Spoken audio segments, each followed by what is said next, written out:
everyone. This is Kathy Mason from MasonWorks Marketing here on Conscious Business Zone with my friend Maya Acosta. Hi, Hi, Kathy. Thank you for having me Maya. today.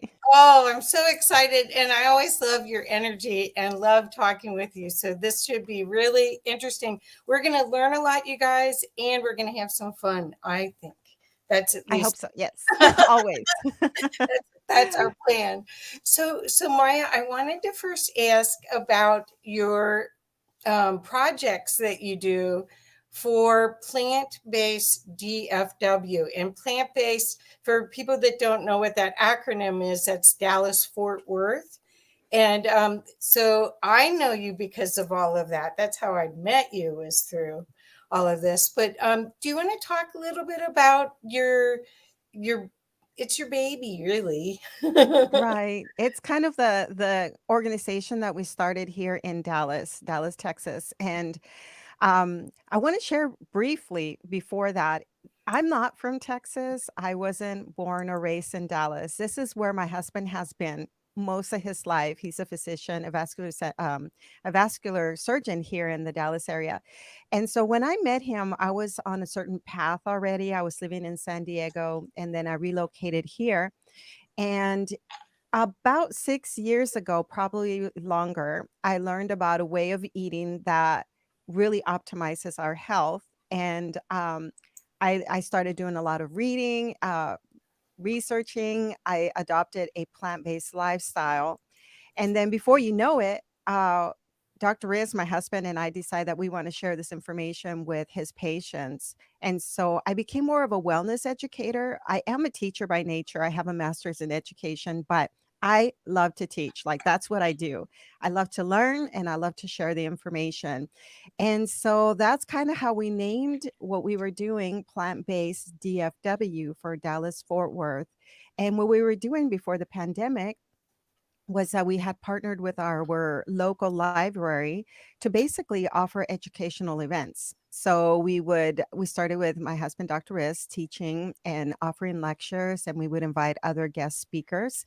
We would host movie screenings, offer walks with the doc, and also we did some potlucks just to kind of introduce people to this way of living and to offer support. And that's kind of like how we are now known as plant-based DFW. So I want to ask about Walk with the Doc because I think that is so cool. There's so many doctors. There's 40 years of proven report.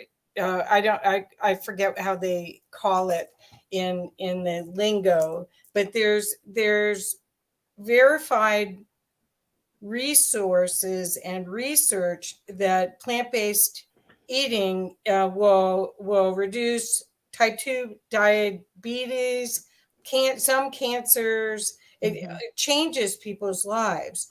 And mhm. why do you think that it's taking so long for the mass public? I mean, by Right. walk with the doc, you brought it into, hey, anybody can walk with the doc. Docs don't do house calls. So to Right. walk with the doc is pretty cool. Yeah. So let me start with the Walk with the Doc. It's Okay. so we are not the creators of Walk with the Doc. As a Oh, matter of fact, I have had Dr. David Sabgier, who is a cardiologist from Ohio. We've had him on the podcast, and I can talk about the podcast a little bit later, but he came on the show to share the story of how a few years ago he felt like he was kind of fighting, kind of like what you're saying. He's recommending and prescribing this particular lifestyle to his patients, yet he feels like he's not doing enough. So he decided that he needed to walk the talk. Is that how you say it? Like in that order? yeah. Like he really wanted to practice what he was preaching. So he basically said to his patients, meet me here. I'm going to walk. If you want to walk, let's do it together. Uh-huh. And now he has over 500 chapters. We are one of the leading chapters in the Dallas area where once a month, right now we are on hold because of the current circumstances, but once a month we would invite people in our community just to walk. And I think what happens with that dynamic is that it kind of softens the relationship that people have or the perspective that people have with physicians, and allows the physician to be more human, to casually walk and talk with patients. They don't have to be direct patients, but individuals who have questions about their health. Usually, the physician will start off with a topic. Like you said, he or she will either talk about diabetes for a little bit or heart disease, and how walking can help, regulate, for example, insulin levels, or help detox the body, or improve longevity, or strengthen our legs so that we have less risk of falling, for example. And so I have found that it really adds to all of us, just kind of creating a sense of support. And so I don't have statistics with me, but I think the best book to talk about why incorporating plant-based foods into our lives and exercising can help to really not only halt but reverse some of these conditions. The best book I could recommend is How Not to Die by Dr. Michael Greger, Yeah. because he addresses each of the leading causes of death. The main way that most people, the number one killer of Americans is heart disease, followed by other things like having a stroke and complications with diabetes. And I love how he just gathers the science. He's always addressing the science behind each of these ways of living. And so, with my podcast, I'm going to start addressing those things and offering tips for my listeners so that they can have the science, but then they can also know how to incorporate healthy lifestyle changes. Well, I've been a vegetarian most of my life, and now I'm vegan most of the time. I'm pretty good, but I love your YouTube channel to go look at recipes, and it Yeah. is a different way of cooking. Especially if you want to be whole food plant based. Do you want to explain what that is so Sure. people understand that? So when we look at like a predominantly whole food plant-based diet, and I'm part of other organizations, but the American College of Lifestyle Medicine wants to sway people towards eating more plants. So just basically, many of us already love produce. Right. So we have our favorite fruits and vegetables that we love. But we also talk about bringing in more legumes. So there are like maybe four major categories. So we have vegetables. So everything from root vegetables like potatoes and carrots and beets, which are one of my favorites, to just more broccoli and cauliflower, because they have such powerful ways of kind of fighting cancer at a cellular level. So you have fruits, vegetables, legumes, which are beans. We find beans in a lot of different foods like chilies. We can put them in salads. They can include lentils and chickpeas. So just legumes in general. Grains. So the rices, you have the quinoa, which is a seed, but we put it under that category, in barley. And then just other things like the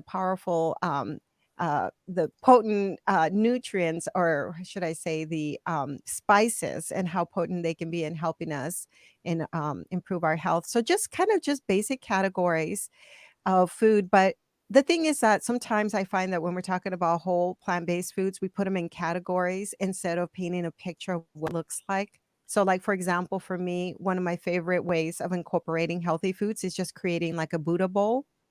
Uh-huh. So I'll have a foundation of maybe some whole grains like brown rice, which is my favorite, and I love to put either black beans in my bowl or lentils, and then you just top it with some greens.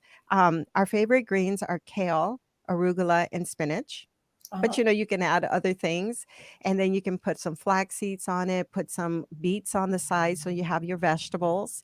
And like I said, Dr. Michael Greger for many of us is sort of a role model in how he's really presented a lot of the information. And he has the Daily Dozen, this app that you Uh-huh. can download, where you can actually make sure that you're covering all of these areas in your life, hydrating yourself, having enough water, along with exercising, just moving every day. So, but whole foods is just having your food as minimally processed as possible. Many of us are used to this very busy lifestyle of going to our nearest fast food restaurant and grabbing food quickly and sometimes even eating it while we're on the road. And so we're just saying, try to cook most of your foods at home, incorporate the family, and let's sit down at the table again so that Yeah. we can eat these meals together. What I love about it, you can actually taste the food again. What's hard for me is no oil. Um, Right. because I love to cook. I learned pretty much to cook in Italy when I went to school there, and so Wow. learning olive oil. And you look at Sophia Loren. Look at how beautiful her skin is. She's olive oil. So Mhm. so but everyone I know that's whole food plant based. Look at your skin. I mean, everyone's skin is like luminous. They're vibrantly healthy. You can almost see an aura of light around people. They're so highly energized compared to the people that are even you know even bad food vegans, the people that don't always eat the good stuff. They're still vibrantly healthy compared to the Mhm. general public. Mhm. So, yes, so I'll address the issue of oil and what we can do to not necessarily incorporate so much into our diet. But I'll start with a disclaimer that I'm not a registered dietitian or a nutritionist. And I always like to emphasize that. And I'm not a physician. So Yeah. I like to emphasize that and yet draw from the data that some of the qualified people have presented. So and I'll start also with the fact that my husband treats most of his patients have advanced atherosclerosis. There is a debate sort of in the whole food plant-based world about how much oil or if we should have oil at all in our bodies. I'm going to start with what I know of on a regular basis. My husband's patients, by the time you become a patient of his, your health is going downhill. And by that time, lifestyle modifications may not actually stop where you're at. You have set yourself on a particular path that is going downhill. He specializes in limb salvage because he deals with a lot of patients that have diabetes. A lot of times they develop these blockages in their legs, and sometimes the leg cannot be saved. Wow. And once you lose a limb, your quality of life drops even more and depression kicks in and patients give up.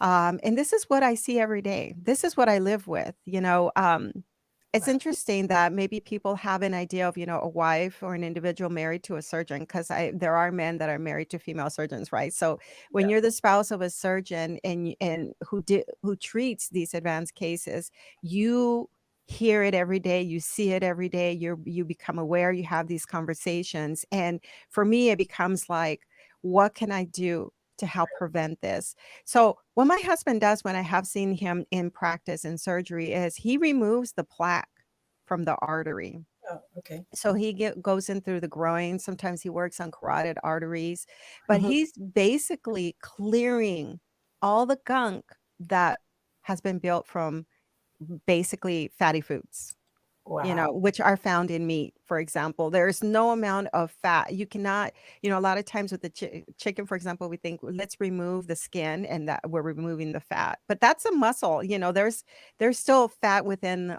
all around that area. Uh-huh. So when you think of added oil, just added oil in a salad, added oil in vegetables to saute them, that type of fat does flavor the food, but it also, like one of my favorite doctors, Dr. McDougall says that the fat that you eat is the fat that you wear. It stays in your Oh body. no. It stays in your body. And unless but even then, there are people that can be thin and fit and still have um, you know, scarring or the development of atherosclerosis. So, um, what we do is we teach people how to saute their foods with water or vegetable broth. And believe it or not, the first thing that I started when I learned this way of living is I could not believe that you can saute onion without oil, Right. because or even mushrooms without oil because they have their own liquids, their own moisture. They cook that way and start sauteing nicely, and then you throw in the garlic, which we always do. We always do onion and garlic and everything, Yeah. along with cayenne. But the secret is in the spices. So many times, we think, well, we love the way that the chicken or the steak tastes, but if you were to eat it raw, you probably wouldn't enjoy it because you're not really a carnivore that way, right? So what do people do? They add oil and they add salt and cayenne and other spices to their meats, and that's what we do to the vegetables, basically. But we try to minimize our use of oil. We understand that people are transitioning; they're on different parts of the journey, and so my goal, with anything that I do, whether I'm putting together a video or talking about it on the podcast, is to teach people that they can move towards, have a plan. Don't try to eliminate everything and make a drastic change overnight. You have to have it be sustainable for you so that you can stick with this way of living. So you need to know what are the main foods that you like and how can you make them a little healthier, and then how can you incorporate more plants into your life, more greens? Because that's where we get the cancer fighting, um, nutrient dense components of the foods. I hope I answered the question. Yes, that's great. So, well, yeah, because that's when I eat a lot of salads, a lot of greens, and again, I'm okay sautéing even tofu. Like the recipe will call for 1 tablespoon of oil, and I'm okay with sort of not Mhm. using it. That hasn't been the problem. It's like salad dressing, Mm, and right, it's exactly. darn Well, it. I'll start off also with, I've been doing these videos that I have not published yet. They're part of I've been ordering from this meal prep company, which I did early on when I started eating this way because I didn't know what to eat. I didn't know where to get started. So one day my husband said, well, let's invest a little bit of money and let's order from this company and see what we like. So that's how I started about 6 years ago. And I started, trying eggplant a different way or cauliflower cooked differently, the cauliflower steaks. So I started trying many different ways of eating without having any animal products. But the meal prep service had a lot of oil. They don't ship the oil with you in your meals. What they do is they tell you every step of the way. Add oil here, add oil here, add Yeah. oil. So I've been making these videos so that I can guide people towards preparing the foods without oil. And to my surprise, I cannot believe how much oil people think they need to add into anything. Like if you're going to roast vegetables, I've heard that coating them with oil helps protect the skin a little bit. So it keeps the moisture inside, protects the skin a little bit. The spices stick a little bit better to the foods. But when I see how much oil is recommended, my goodness, all you need to do is maybe put a little bit of oil on your hands and rub the beets, for Ah, example, just a little bit, not the drizzling in yeah. a bowl and coating them. That is excess oil, and you Well, don't even need to do that. I just bought a air fryer, and Oh, I've been using that, and so that nothing. Well, even when you make potatoes in it, you're supposed to soak to get the starch out of the potatoes. There's a dog. There's a cat. oh Um, yeah, I just saw your cat, and now my dog came by. He's visiting. our children are here. Anyway, but I know the air fryer was amazing. How great Brussels sprouts and potatoes. I haven't had it that long. I got it at Christmas. So So yes, our fryer came as a recommendation of my husband's, who it's sort of like his tool. really, In the sense that in order for us to share the responsibilities of meal prepping, I have made, we have our little gadgets, but he would never use the word gadget. So we have a crepe maker, which uh-huh, is just basically, this thing that you like a skillet that you yeah. plug, but I use it to heat up tortillas and naan and other things like that. And so he specializes in making like the cauliflower pizza and the crepes, and so and anything that goes in the air fryer, those are his tools. And so and he's got it down to a science, and I love it because I recently discovered, and I'm not an expert in air frying, but that's where we're moving, that Yeah. you can buy like these frozen small whole potatoes and put Oh, them in the air fryer. And you don't need to use oil, like you said. You can still use spices, but we're trying out different techniques so that I'm a basic eater, to be honest. I can have half of my food be raw. I could be happy with brown rice and lentils, and I'm good to go. A salad, I love salads, but I try different combinations because I'm not a trained chef. I'm not, I did the Ruby. I did this culinary course, but I love being in the kitchen and I love sharing in that whole experience with the family. So yeah, that's why I'm okay with like trying out the air fryer, trying out different things, yeah. different combinations of pizza. Cauliflower pizza that's still healthy, and every time we make one of those, we change the toppings. You know, and sometimes we do half and half. He likes his ingredients, I like my ingredients. That's Um, cool. yeah. That's cool. Well, I ended up, I lived in Italy and went to school there, and they didn't have the kind of pizzas that like they'll say Chicago or New York pizzas that have cheese this thick on it. They don't have that. In So fact, tell me more about it because I've heard that. I've well, heard that we yeah. exaggerate the amount of cheese that we put on pizza. Depend. So Italy wasn't unified until the 1850s, and there were nine different city states with nine different cuisines and nine different dialects. So they didn't even connect until and choose one national language, which is the Tuscan area language. So the food in each region is different. The South has, just like the South in the US, has a different ingredients because of what's grown there. Same thing in Italy. And Italy is about the size of Florida. So if you think of that, and but it's amazing. Anyway, the red sauces are much further south. Like if you go to Naples and southern Italy, you get a lot of tomato sauces. In the north, you get a tomato slapped on there. So it's very similar to French food or other European cuisines in the north because they were invaded. I mean, all of that thing was part of the Roman Empire, and they were invaded over and over again by all these different cultures. So the food isn't anything. I mean, it's rare to find an Italian restaurant here.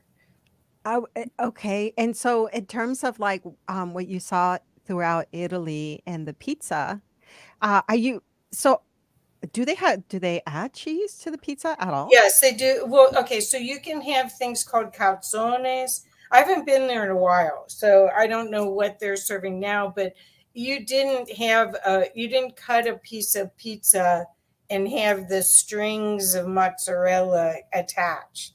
It was like um, it's art. Every food in general for people that love food is an art.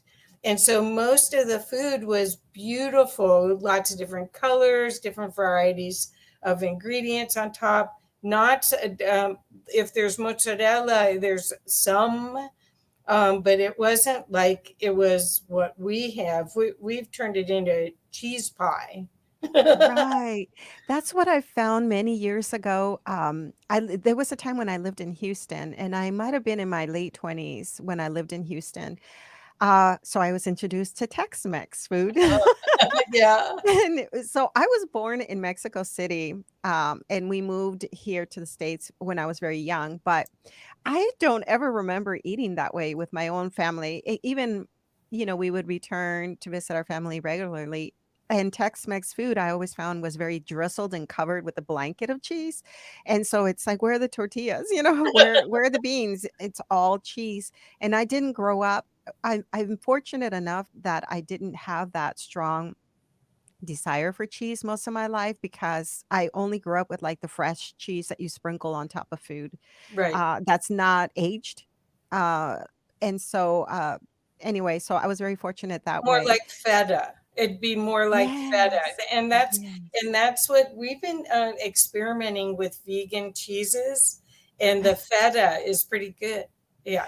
Right. Yeah, exactly. Which is also why it's very hard for me to recommend even the vegan cheeses because I don't know what I would be comparing the cheese to, like the Oh, alternative, kind of like hamburgers. The reason I don't even gravitate towards even bean-based burgers is because I stopped eating red meat and pork in college. And so I sort of and that kind of that leads me to kind of sharing a little bit about my own family. yes. So as I said, we're Mexican and I knew I like I said, I'm not a nutritionist, but I took a nutrition class in college, which is when I stopped eating red meat and pork. So that eliminated a bunch of food, burgers and steaks and sloppy joes and hot dogs and meatloaf and Yeah. pork chops and you name it. Yeah. I stopped eating all of that. And but I was also kind of very interested in health, and I remember being in my 30s, and I wasn't living with my family anymore. I've been gone for many, many years. But I remember having this fear that my parents were at risk for developing diabetes. And that was because I believed that it was in our genes. Uh, We're Hispanic. Um, where, especially women, all these kind of what are considered like risk factors. So I begged my parents to, you know, visit their doctors and be screened. I wanted them to be screened to see if they had diabetes. And sure enough, both of my parents came back diabetic. So wow. now, yeah. So now they've been living, both of them, for with diabetes for over 20 years. My mother has now had 2 strokes. She has about 70% blockage in one leg, which is my greatest fear is that my mother would lose her leg. And but fortunately, a couple of years ago, I kind of moved her towards incorporating more plants and minimizing the fat intake.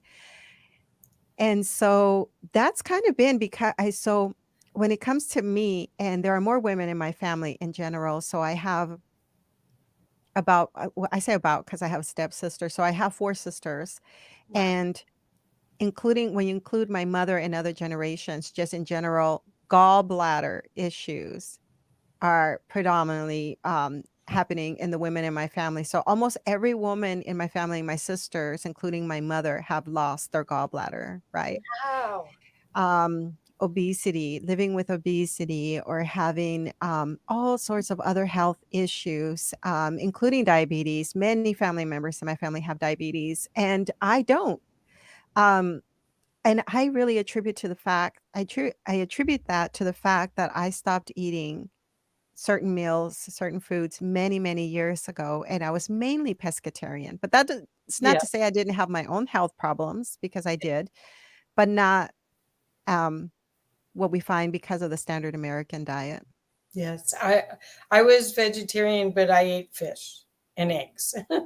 But what I'm seeing though is that I remember going home for Thanksgiving. I live in Colorado, and my family lived in Ohio. And I'd go home, and they'd go, "Oh, we don't know what to feed you." And I kept saying, "Well, I'll eat all the sides. I I I can fill up on all the sides. I don't need that turkey." And and I remember one time my brother, I was in this was after my mom had passed. I was in Philadelphia, in Pittsburgh, and he looks at me and goes, "You're not like us, are you?" No, but the people worry about, oh no, they're vegetarian, oh they're vegan. What am I going to serve them? I've got to change the whole menu, and it's like, no, just give me a salad. I'm Mhm. happy. Right. Kathy, I can't believe that you're saying that. I'm so glad that I'm not the only one that lived that way because, like, both of us, like, I mainly ate fish, but I feel like I was a vegetarian, Yeah. although some people would call me a pescatarian. But at that time, when I would visit my family, my mom is in Arizona. And so I would always stop. So I would land, rent a car, head to Whole Foods, and I would buy my almond milk, and I wasn't vegan, but I just had alternatives, and Yeah. I had other foods that were alternatives because I didn't eat meat. And so same thing, I would take my groceries to my mom's house where I stayed, and she would, serve dinner and say, "Well, what do I make for you?" And my goal was always not to make a big deal about it and not to Right. inconvenience people. So I would say, "I'm gonna have your rice, I'm gonna have your beans, a couple of tortillas, I love your salsa, a little bit of" my mom doesn't like lettuce, but a little bit of lettuce. And that was my meal, and it was never an issue, and I was never malnutrition that way. It's incredible, but one of my um, episodes that I'll release soon is about addressing the protein myth. Back in the day, it was believed that if you combine grains with beans, the perfect combination, you would have a whole protein, right? That you would be fine that way. Well, now we know that protein is actually found in a lot of foods, especially legumes.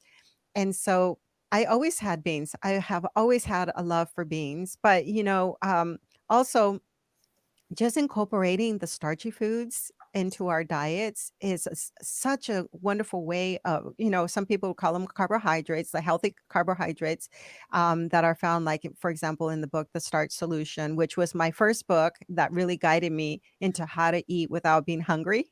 So a lot of times people think that we're supposed to eat only salads, but no, I mean, sweet potatoes and regular potatoes can be so satiating, and top them with some beans and some corn and salsa, guacamole, anything you like, and you're not left with hunger, you That's right. know? So it's about doing your research and knowing and trying things out, see how you feel when you eat these foods. You can still have pasta, just have it, a little bit healthier with whole grain pasta. Um, we love pasta here. We do tacos. We do like I said, cauliflower pizza. That's a regular of ours. Now I'm doing more flatbreads but with tons of vegetables. Um, but yeah, I kind of didn't make a big deal out of it. Right. And then suddenly it became a big deal when I completely eliminated all animal foods. And then suddenly my family's like, what? But all I did was let go of fish. And if I can share with you, Kathy, because I mainly ate fish, I ended up with high levels of mercury in my system. Oh my God. And I was sick. I started gaining weight. I was lethargic. I was tired. I had no idea what was going on with me. But because I lived in California at the time and I had a biological dentist, I was telling her what was going on. I was interested in removing my amalgams from my teeth that I had from many years ago when I was a kid.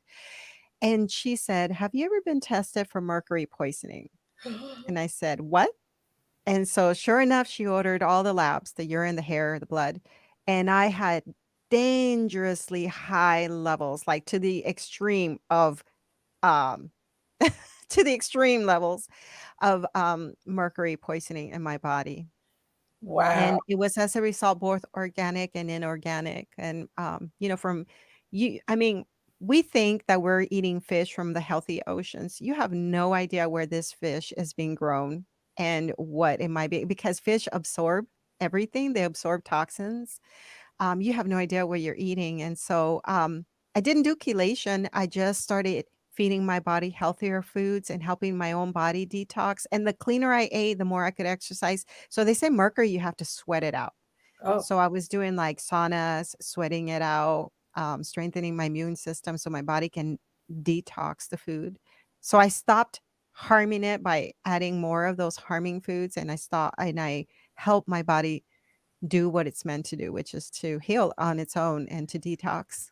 so I want to ask about your energy levels because I think that the audience here is most people are feeling the chaos and the stress of change. We're in a huge changing time, which is like yay, but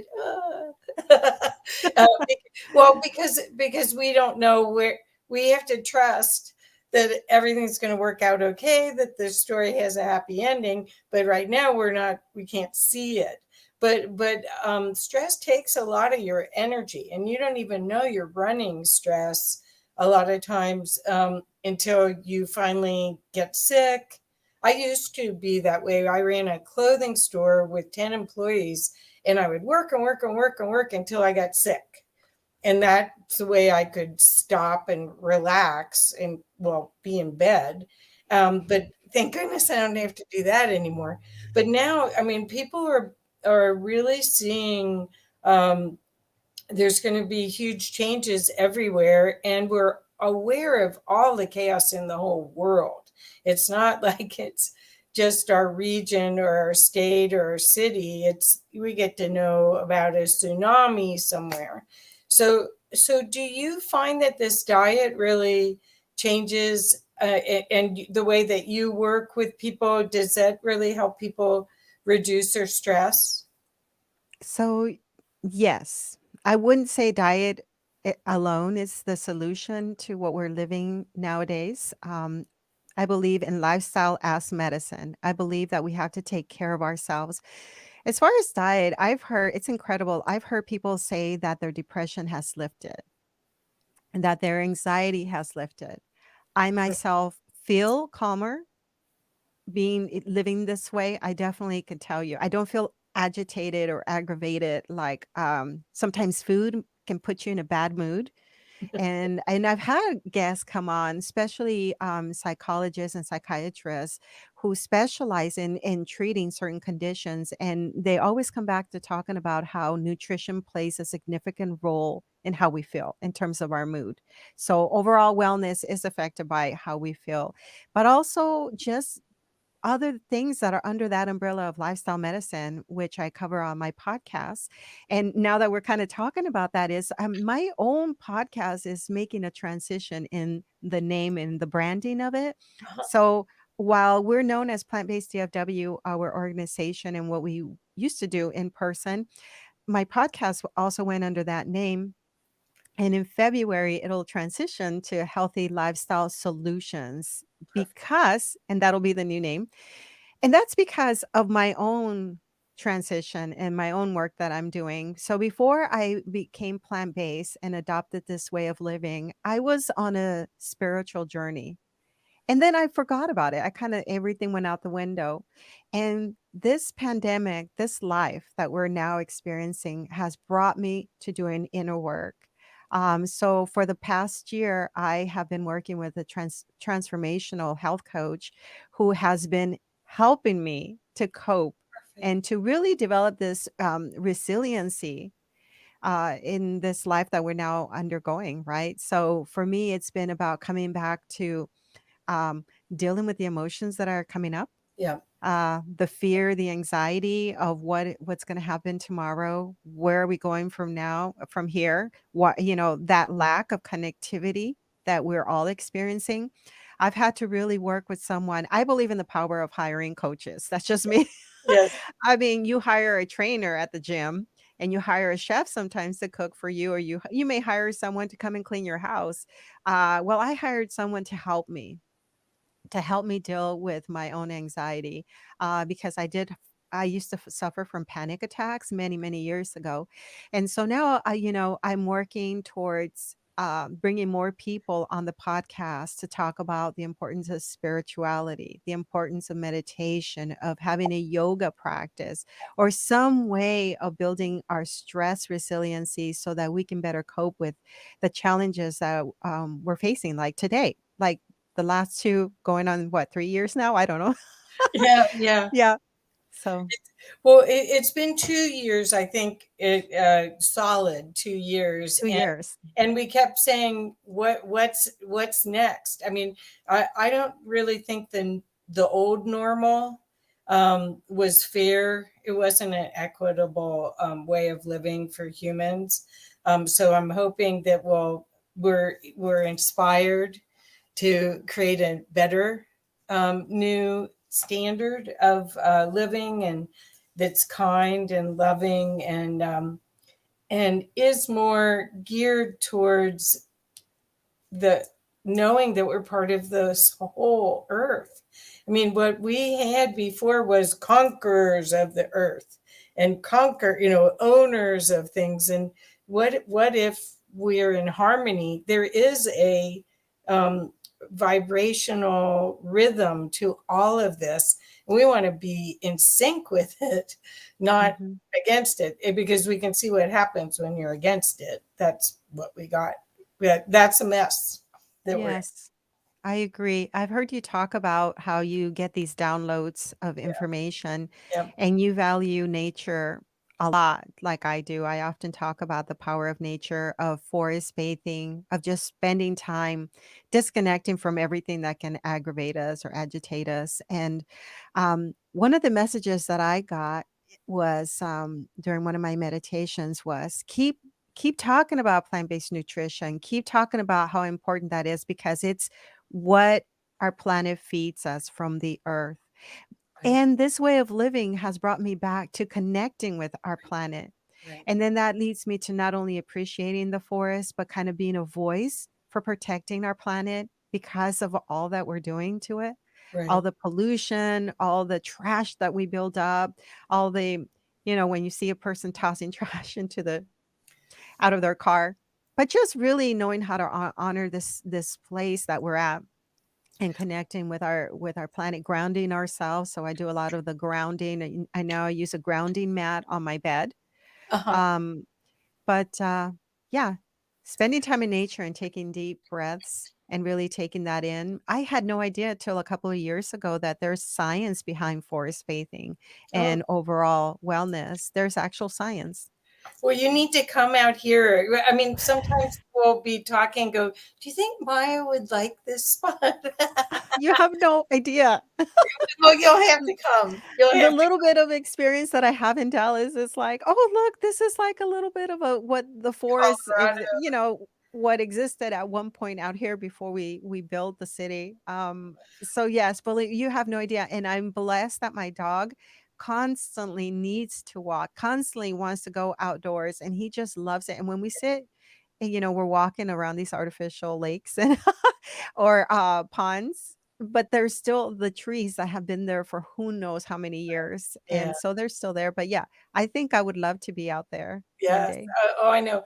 Well, I wanted to go a little deeper on this conversation about how different you feel when you stop, when you change your eating, because we have this like brainwashing concept about food, and it's very addictive. The salt and sugar and fried foods and all of this, in and then we've exported it to all these other countries.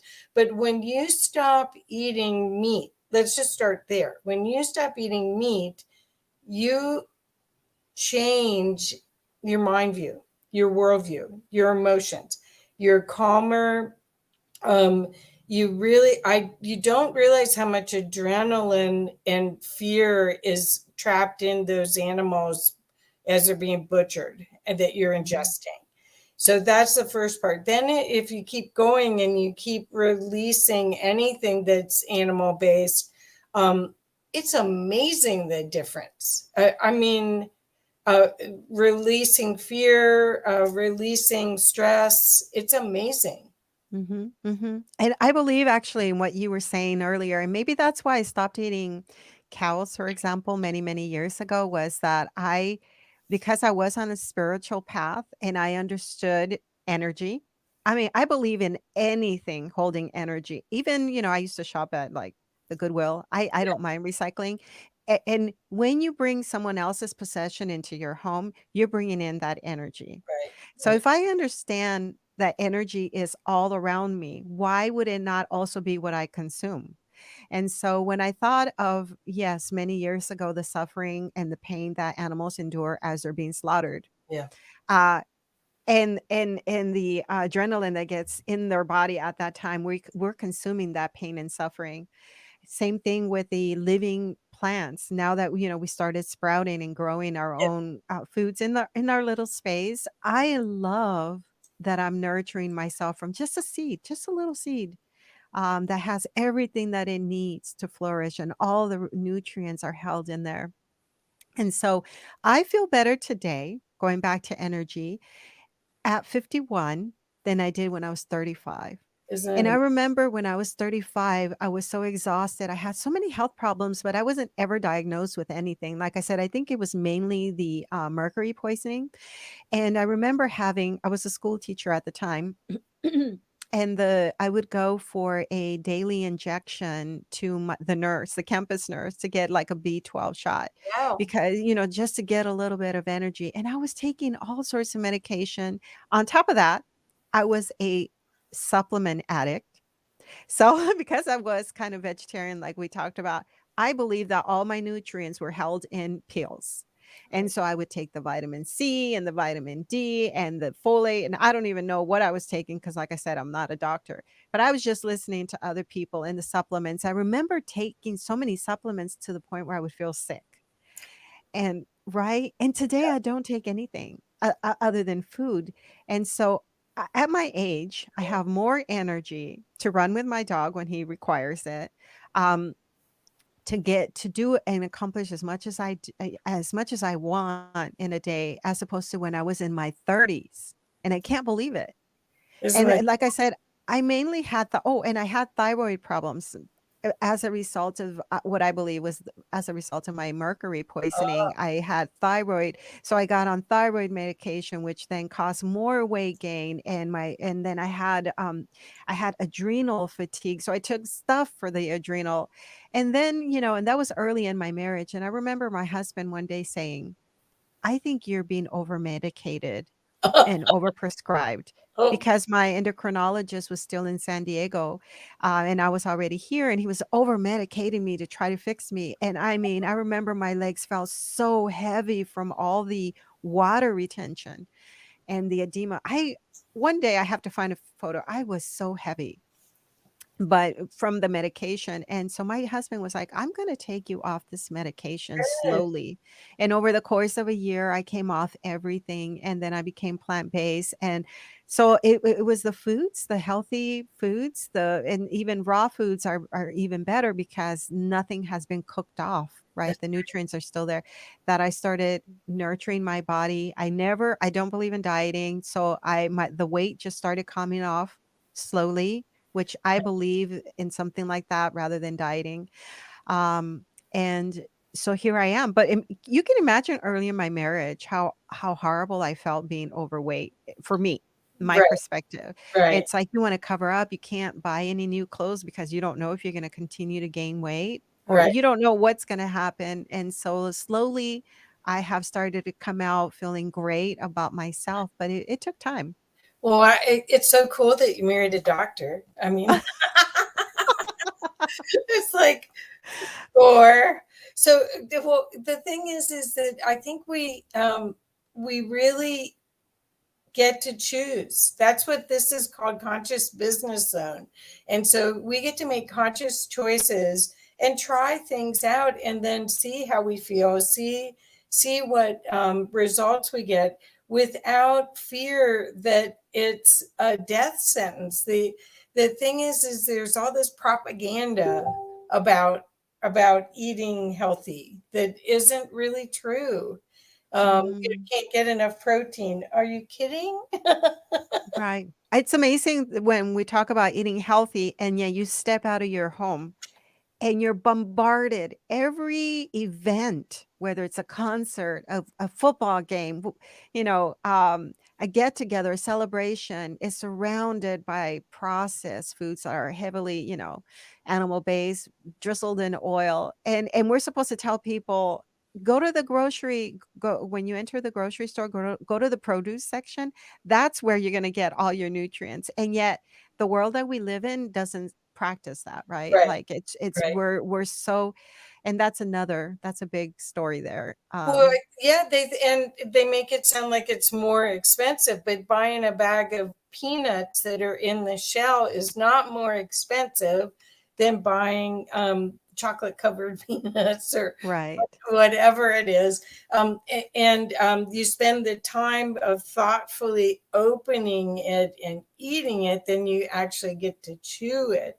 So Right. tell me, you're doing a podcast and you've done tons of cool videos. How do you see the communications? I mean, will you still be doing video as well? You'll be doing both?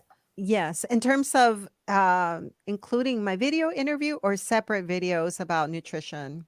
Well, I just know when I met you a year ago, that we were talking about videos and cooking and Chef AJ and all of this fun stuff. We were talking about, how do we have fun doing this rather than make it seem like I've been sent to the corner. I've been sent to detention. I now can't eat Right, anything I want to. Um, Instead, right. this is really it. And again, guys, the rainbow of color. That's what they say is to eat a rainbow of colorful foods. And if you start putting a rainbow of color in your salads or in your foods, you will feel so much better. It's Yes. amazing. Yes, and so you might be referring to I do have a little segment called Cooking with Maya on my podcast, Uh huh. and that came about, because last year, well, the end of 2020, not 2021, but 2020, my husband and I started making videos on teaching people healthier options for the holidays, and I really enjoy that, but we're not gathering in person, so we're not doing any potlucks or, like, a good friend of ours does a jar swap where Oh, she has a group of people share already prepared produce in jars so that it makes it easier during the week to incorporate those foods into your diet. But so I decided that I wanted to use StreamYard and I wanted to bring on some people that have already been on my podcast, and because I know they love to cook. And we just kind of partner and we're like this in a split screen where we're cooking the same thing, the same dish. So my like one of my guests, I asked her to teach me how to make Vietnamese spring rolls. And so we did that. And then I used the second camera to show my hands and what I'm actually doing. And I thought we can get to know each other a little bit like that, chat a little bit while our viewers are watching us prepare.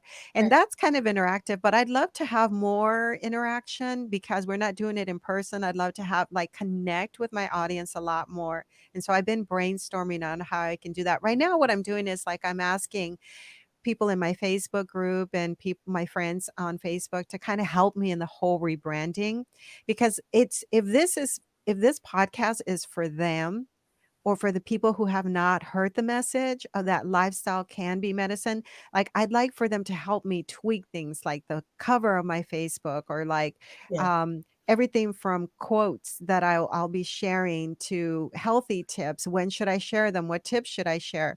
Because many of the people that already on my group are already on board or have heard the message. So I'd love more feedback on how can I help people who have never heard this message? How can I educate them through the podcast and through my YouTube channel? And so, you have people like Chef AJ that's been going live since the beginning of the pandemic and Yeah. is just creating such significant change and support. Well, she is entertaining. I think that's what I love. I think your stuff's very entertaining. I think that's what we're missing is we're missing the joy of being together and doing things together. So cooking together is very entertaining. And anyone that is experimenting with changing their diet, they need recipes. Hmm. Hmm. That's right. So that's, I mean, as soon as you were saying something about Vietnamese egg rolls, oh, I want that recipe. So, Right. I'm hoping that this will help you reach a new audience. You Thank you. obviously don't have to only be in Dallas Fort Worth to work to experience and benefit from Maya's work with Dr. Riz. And is there anything else that you would like people to know? I mean, I know you're passionate about this because you've seen friend and family and your husband's work. I mean, when you see people being victims of it's kind of addictions, but it's just not knowing. I don't think people willingly poison themselves. I mean, what Yeah. would you So really like them to know? I mean, that's the essence of this is, hey, this could be fun. yeah, I think, for me, it's about personal empowerment. When I started this work and I did a lot of the behind the scenes for my husband's lectures, it was always like, we want to empower you. We want to tell you that the power is in your hands. And while we wish that all our physicians would be on board and tell us, something about nutrition, most physicians do not receive adequate training. And most of medical students graduate feeling like they are not qualified to talk about nutrition. And so it's up to us to take control of our health and not feel like we're destined to die of heart disease or we're destined to die of stroke because our physician will tell us, well, it's in your genes. Or someone else would tell us, well, if your parents have diabetes, most likely you'll have diabetes. I mean, I had a friend whose mother suffered. I remember we used to take her mother to dialysis treatments three Yeah. times a week. Oh And gosh. my friend lived in fear that she was going to have diabetes. She was also Mexican. And so my thing was like, I didn't know then what I know now, but now I know that you actually can turn on and off genes for certain conditions. And so if you turn them on, you have the power to turn them off. And to a certain extent, um, probably advanced diabetes is another, and we're talking about type 2 diabetes. But the thing is that with my podcast, my goal is to give you the information, tell you where you can go to look at the evidence, give you resources, whether it's movies or books to read, recipes to try, but to put the power in your hands. And then it's up to you to make the decision whether you want to incorporate this way of living so that you can, feel better. And it doesn't matter how old you are. I mean, I'm 51 years old. I only learned about this information 6 years ago, and I still can change my destiny. I can still improve my quality of life for the next 20, 25 years, or however many years I have to live. That's Um, but I don't have to, I used to think, I remember saying to my husband one day that I used to think that people would lose, that we're destined to lose our teeth as we age. And he's like, "Where did you get that information?" And I said, "Well, that's what I see in my family. Isn't it true?" And even dentists, plant-based dentists will tell you, no, you don't have to, no. lose your eyesight, lose your teeth, struggle with this. And you don't have to. You can take control of your health. Well, and That's my message. that's a beautiful part of what's happened with this slowdown, because as soon as we were in lockdown, all of this information is available on the internet from experts from all over the world that can guide people to live a happier, better life. And we are more powerful than we know. So this is one way for you to pull back and regain your power so that you could be a light and thrive during these That's times right. of change. That's right. Thank you. Thank you. Thank you. So one more time, tell everybody how's the best way to reach you, Maya? Yes, thank you. So I'm just going to give our main website, plantbaseddfw.com. When my podcast name changes, you'll see it'll be reflected on that website. And also with all my health tips, they'll be going into the blog that I also have on that website. And my email is plantbased Maya, Maya. So plantbased Maya at Gmail if you want to send me a message or have anything to contribute. If you'd like to come on the podcast and share your story, I love testimonies of how people change their health, reverse disease through lifestyle. So Excellent, thank excellent. you. Thank you so much. Well, thank you, thank you. This is a great way to start the new year. And again, you guys, you want to check this out. You want to follow Maya because she's just getting started. So, and this is really the fun way to have a joyful life. Really, Yeah. thank you. Thank you for and thank you for everything that you do, Kathy, and you're such an inspiration and I love your energy as well. Oh, thank you. Yeah, yeah. Well, we're sisters from another mother. That's all. Talk to you later. Thank Bye you. bye.